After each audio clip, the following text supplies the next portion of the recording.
Hello and welcome to Bodrum, Turkey. We are here on a stunning, beautiful day. We got the Mediterranean Sea right behind us, castle in the background. We are going to go into the city to look at the castle, explore the bazaar, and one of the 7 wonders of the ancient natural world. So come with us as we explore the town.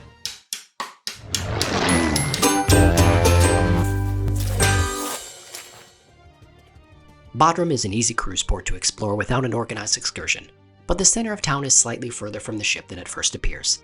Once you leave the terminal, keep the water on your left and follow the curve of the bay toward the castle. You can see the castle for most of the route, so navigation is very straightforward. The main waterfront and Old Town area are about 15 to 20 minutes away on foot. The route is mostly flat and completely doable for most visitors. Just remember that the walk into town is only the beginning. By the end of today, we'll also climb through a castle, cross town to an ancient wonder, and take a long detour to a bazaar that didn't quite deserve the effort. There's a small shopping area immediately outside the cruise terminal with drinks, snacks, souvenirs, and a few travel basics. It's handy if you need sunscreen or water, but there's much more shopping ahead. No reason to start filling your bags before making it beyond the port gate. Before we get too far from the ship, like this video and subscribe to Now Go See It. We have practical port guides from this 7-day cruise covering Rhodes, Santorini, Mykonos, Athens, and more. The full playlist is linked below. For anyone planning a beach day, Kumbahçe Sahili Beach begins just feet from the cruise terminal. You can be off the ship and lying in the sun within minutes without arranging transportation or paying for an excursion. The beach is more pebble than soft sand, which is common in this part of the world. Some stretches are open to the public, while restaurants and hotels operate other sections with chairs, umbrellas, food, and drink service. It's probably the easiest beach day you can have from this port. We continued along the shore toward town. The basic sidewalk soon becomes a wide beach promenade lined with restaurants and tables overlooking the bay. The castle remains directly ahead, and the ship stays visible behind you. Bodrum is one of Turkey's most popular vacation destinations for Turkish travelers. People come here for the beaches, marinas, restaurants, and nightlife. Vacation homes spread around the peninsula. This is not a town waiting for cruise passengers to arrive before anything happens. Local tourists fill the hotels, restaurants, and beaches throughout the summer. That gives the waterfront far more variety than a port built around a few ships arriving each week. As we moved closer to the castle, the open promenade narrowed into a covered shopping arcade. This is where Bodrum begins making a determined effort to separate you from your money. The arcades are not one formal market. They're a network of covered lanes and narrow shopping streets near the shoreline. The shade is welcomed and the merchandise changes every few steps. One stop has bread, pastries, and Turkish sweets. The next has paintings, ceramics, glass lamps, and home decor. Then you reach stores filled with football jerseys, designer-style handbags, watches, sunglasses, shoes, and stores overflowing with knockoff designer merchandise. There's also plenty of common tourist-oriented souvenirs. You'll find magnets, keychains, beach shirts, mugs, hats, and windmill souvenirs in every possible size. Some of it is fun, some of it looks as though it arrived in a box labeled Assorted Mediterranean Vacation Items. The better shops sell Turkish ceramics, woven textiles, artwork, and decorative pieces that feel more specific to where you are. These were our favorite places to browse. The vendors here were more assertive than the sellers we encountered on the Greek islands earlier in the trip. On Mykonos or Santorini, we could usually browse without much interaction. In Bodrum, pausing for more than a few seconds could begin a full sales presentation. A shopkeeper may ask your size, produce 5 colors, offer a second item, and start negotiating before you have decided whether you like the first one. Nobody was hostile, it was simply a more active style of selling.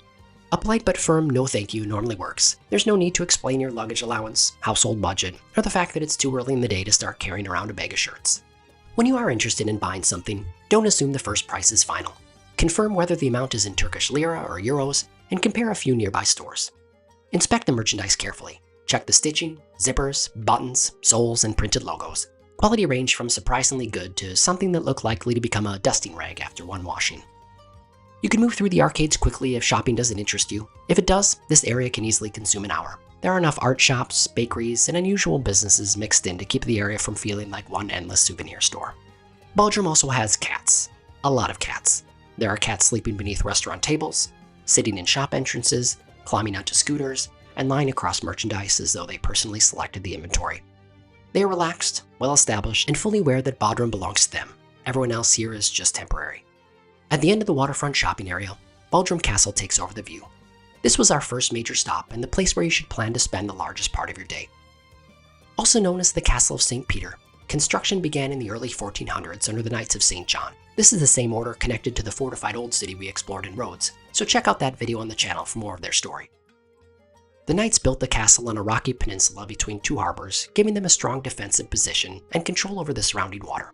They also reused stone from the nearby mausoleum in Halicarnassus, meaning pieces of one of the 7 wonders of the ancient world ended up inside the walls of this medieval fortress.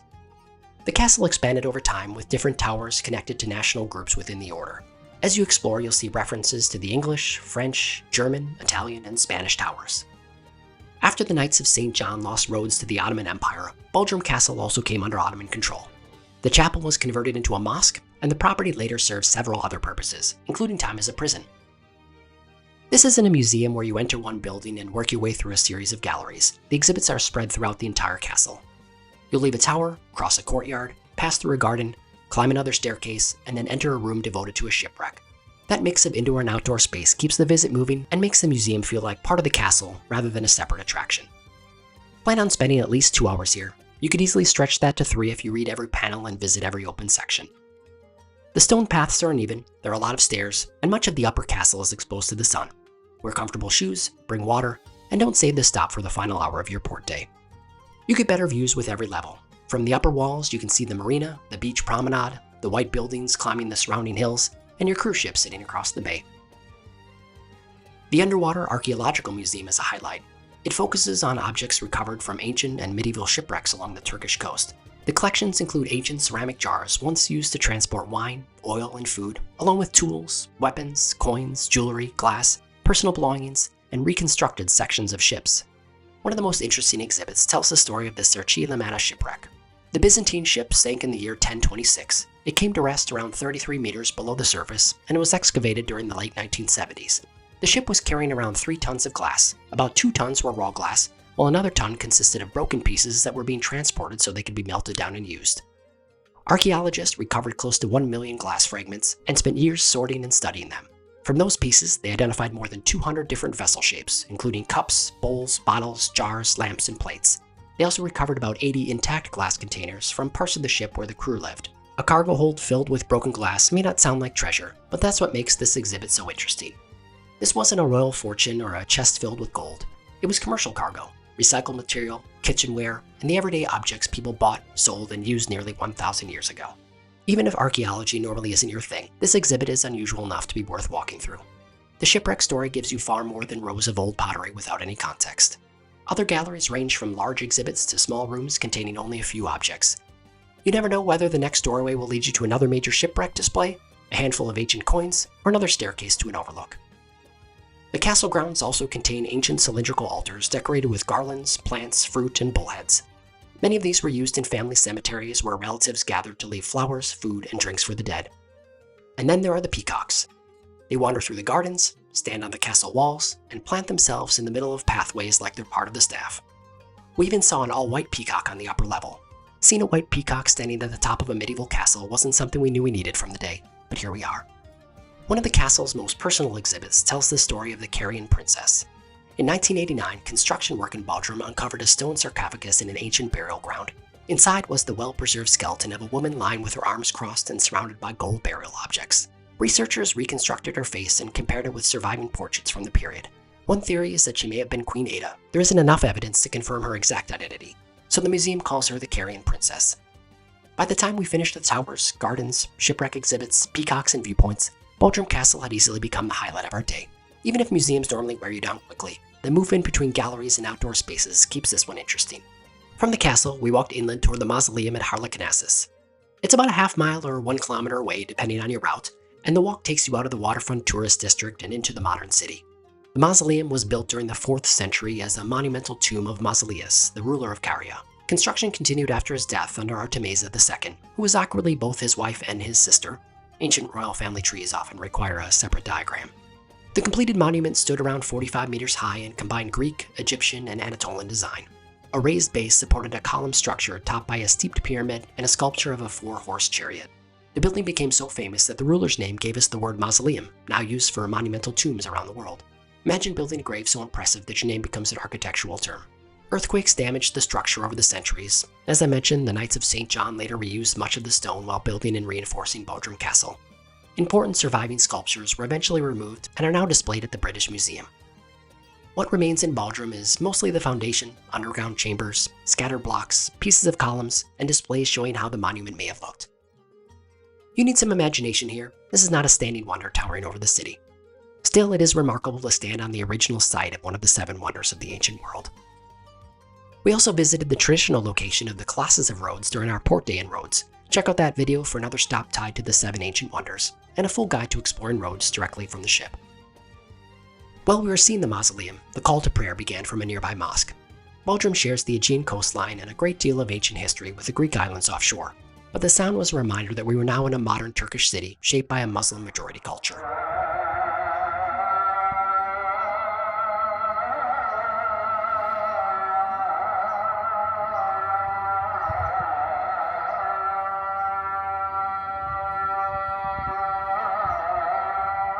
Hearing the call to prayer while standing among the remains of a monument built more than 2,000 years ago brought the different layers of Bodrum together. The site may not have the visual impact of the castle, but knowing what once stood here made the visit worthwhile. From the mausoleum, we made the rather long walk toward what multiple travel blogs described as the Bodrum Bazaar. They made it sound like a large indoor and outdoor market, packed with local vendors, clothing, food, and interesting shopping. That's not what we found. Maybe the full market wasn't operating that day, maybe we approached from the wrong direction. We found a few small shops selling knockoff shoes and sports jerseys, similar to what we'd already seen near the waterfront, plus a parking garage filled with parked cars. The parking garage was functioning very successfully as a parking garage. As a visitor attraction, it needed work. This was the dud of the day. Based on what we found, skip the Bodrum Bazaar and spend your time somewhere else. The useful part of our failed bazaar mission was finding the shops on Cevat, Şakir, Caddesi. This ended up being our favorite shopping street in Bodrum. We found larger clothing stores, local chains, home goods, cosmetics, and smaller businesses aimed more at local shoppers than cruise passengers. Prices were reasonable, the sales pressure was lower, and the clothing selection was more practical than what we saw in the waterfront arcades. If you enjoy shopping but are finished with souvenirs, put this street on your route. It connects back toward the beach promenade, making it easy to return to the ship. With some new fits secured, we headed back toward the covered shopping arcades to make sure we hadn't missed one final opportunity to spend money. On the walk back toward the ship, we found Artemis Cafe and a restaurant beside the beach. The cafe had tables facing the water and a clear view across the bay. The staff was extremely friendly, the prices were fair for the location, and sitting down felt well earned after the castle, mausoleum, shopping, and unnecessary bazaar expedition. I ordered Seville cider. The label describes it as a sparkling apple wine, which is accurate. It was light, sweet, fizzy, and easy to drink. With a clean apple flavor. Served cold beside the beach, it did exactly what it needed to. A self-guided day in town is easy, but Bodrum also has several popular excursions nearby. Boat tours visit nearby bays and swimming spots, with some continuing toward Orak Island. Other choices include beach clubs, Turkish spa experiences, off-road tours, hillside villages, and private historical tours. We have more of those options listed at nowgoseeit.com, along with maps, attraction links, and the complete route from this video. Scan this QR code or visit the link in the comments to see more. Check the Cruise Port guide before your trip so you can save everything to your phone and avoid going on your own parking garage tour. From Artemis Cafe, we followed the waterfront back toward the terminal. Keep the water on your right and allow around 20 minutes for the return walk, plus enough extra time for a quick port security. Before boarding, we made a quick stop in the duty-free shop and saw one last Cruise Port cat.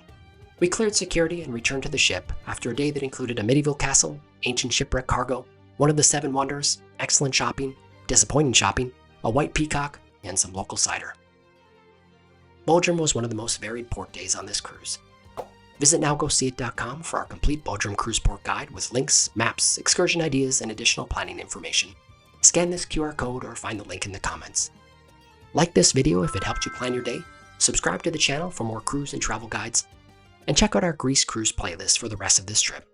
Now go see Cruise Port Bodrum, Turkey.